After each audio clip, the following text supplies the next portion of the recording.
இப்போ இங்க எதை பத்தி பேச போறோம்னா, வழக்கமா நம்ம சேனல் மொத்தம் எல்லா மீடியாவுக்கும் வர கேள்விகள் எல்லாம் சிமிலரா இருக்கு.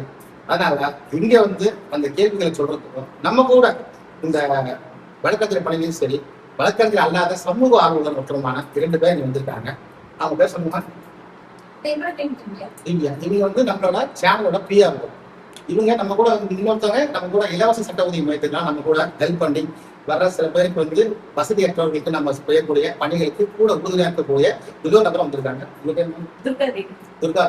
நீங்க 2 பேரும் பாத்தீங்கன்னா இன்னைக்கு வந்து மக்கள் கேட்கக்கூடிய பல கேள்விகளுக்கு வந்து எல்லாம் ஒரே மாதிரி கேள்வி தான் கேட்கறாங்க.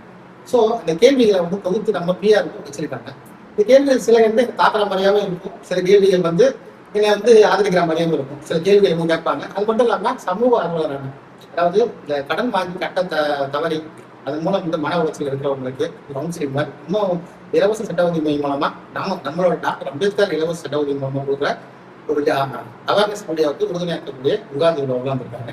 நீங்க 2 பேரும் கேட்கிற கேள்விகளை நம்ம சேனல் சம்பந்தமான விஷயங்களும் இருக்கும், பொது சம்பந்தமான விஷயங்களும் இருக்கும். கடன் பெற்றவர் கடனை கட்ட முடியாத நிலைக்கு இருப்பவர்கள், அதாவது கந்து வட்டி, அதே போல வந்து இப்போ என்பிஎஃப்சி பேங்க் கொடுக்கக்கூடிய கடன்கள், personal loan, business loan, secured unsecured, இதுல ஏகப்பட்ட பிரச்சனை வரும். கடைசி நிலையில இருக்கிறவங்க, அதாவது கடனை இனிமேல் கட்ட வழி இல்லாதவர்கள், அப்படி அந்த சூழ்நிலைக்கு வரும்போது நாம் கொடுக்கக்கூடிய சட்ட உதவிகள் அவர்களுக்கு வந்து உதவியாக இருக்கிறது. அதே சமயம் ஒரு இந்த கேள்விகளை வந்து உங்கள் முன் வைக்கிறாங்க, அதுக்கு என்னோட யதார்த்தமான பதில வந்து இப்ப இந்த கேள்வி ஆரம்பிக்கலாமா?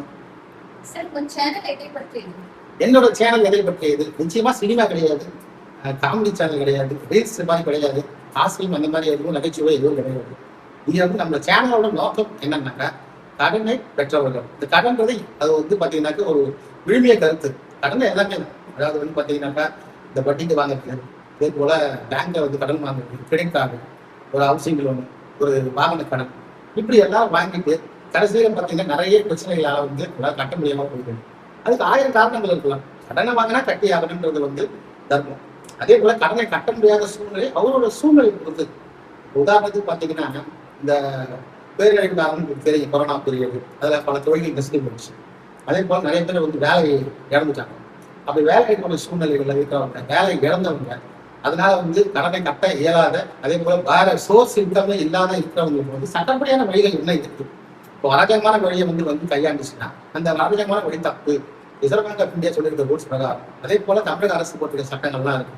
இந்த மணி லெண்டர் சென்ட்ரிட்டி ஆக்ட், கந்துவட்டி தடை சட்டம் 2003 போன்ற சட்டங்கள் என்னென்ன சட்டங்கள் சொல்லியிருக்கு. இதன் மூலமாக மக்களுக்கு நம்ம சொல்லக்கூடிய கருத்துக்களை வந்து நம்ம சேனல் சொல்லிட்டு இருக்கோம். இதுதான் நம்ம சேனலுக்கு விஷயம் சொல்லிட்டு